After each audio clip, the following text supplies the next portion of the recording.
Hello, good evening. അനാവശ്യങ്ങളുടെ ആൾക്കൂട്ട ബഹളത്തിനിടയിൽ നിങ്ങളുടെ ആവശ്യങ്ങളെ നിങ്ങൾ കാണാതെ പോകുന്നുണ്ടോ? അത്യാവശ്യങ്ങളും ആവശ്യങ്ങളും അനാവശ്യങ്ങളും ജീവിതത്തിൻ്റെ ഒരു ഭാഗമാണ്. ജീവിതത്തിൽ ഏറ്റവും ആദ്യമേ ഉള്ളത് അത്യാവശ്യങ്ങളും ആവശ്യങ്ങളുമാണ്. നിങ്ങൾ അവയെ പരിചരിച്ച് മുമ്പോട്ട് പോകുമ്പോഴാണ് അനാവശ്യങ്ങൾ ഓരോന്നായി നിങ്ങളുടെ മുമ്പിൽ പ്രത്യക്ഷപ്പെടാൻ തുടങ്ങുക.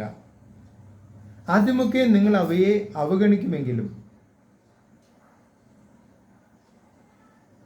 പിന്നീട് എപ്പോഴെങ്കിലും ഏതെങ്കിലും ഒരു നിമിഷത്തിൽ ഒരു അനാവശ്യത്തെ കൂടി ഒന്ന് പരിഗണിച്ചേക്കാം എന്ന് നിങ്ങൾക്ക് തോന്നിപ്പോകും. അങ്ങനെ നിങ്ങൾ ചുമ്മാ ഒരു അനാവശ്യത്തിന് ഒന്ന് വഴങ്ങിക്കൊടുക്കും. അനാവശ്യങ്ങൾക്കിടെ ഒരു പ്രത്യേകത അവയുടെ അപാരമായ മാർക്കറ്റിംഗ് സ്ട്രാറ്റജിയാണ്. നിങ്ങൾ ഒരു പ്രാവശ്യം ഒരു അനാവശ്യത്തിന് ഒന്ന് വഴങ്ങിക്കൊടുത്താൽ പിന്നെ പല പ്രാവശ്യം നിങ്ങൾ അതേ അനാവശ്യത്തിന് വഴങ്ങിക്കൊടുക്കാൻ നിർബന്ധിതരാകും.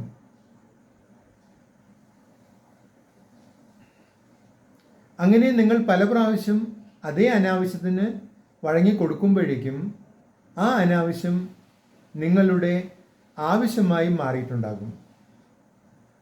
മറ്റുള്ള അനാവശ്യങ്ങളും ഇതേ പാത പിന്തുടർന്ന് നിങ്ങളുടെ ആവശ്യങ്ങളായി മാറും.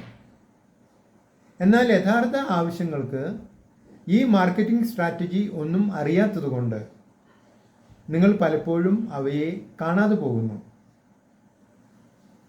യഥാർത്ഥ ആവശ്യങ്ങളായതുകൊണ്ട് അവ ഒരിക്കലും നിങ്ങളുടെ ശ്രദ്ധ പിടിച്ചു പറ്റാനോ നിങ്ങളെ ഇംപ്രസ് ചെയ്യാനോ ശ്രമിക്കില്ല. അവ ജീവിതത്തിൻ്റെ ഏതെങ്കിലും ഒരു അറിയപ്പെടാത്ത കോണിൽ ഒതുങ്ങിക്കൂടും. പക്ഷേ അപ്പോഴേക്കും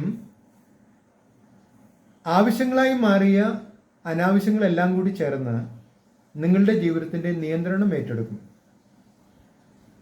അനാവശ്യങ്ങളുടെ ആൾക്കൂട്ട ബഹളത്തിനിടയിൽ നിങ്ങളുടെ ആവശ്യങ്ങളെ നിങ്ങൾ കാണാതെ പോകുന്നുണ്ടോ? ഇത് ജോസ് കാച്ചപ്പള്ളി @ജോസ് കാച്ചപ്പള്ളി 1090.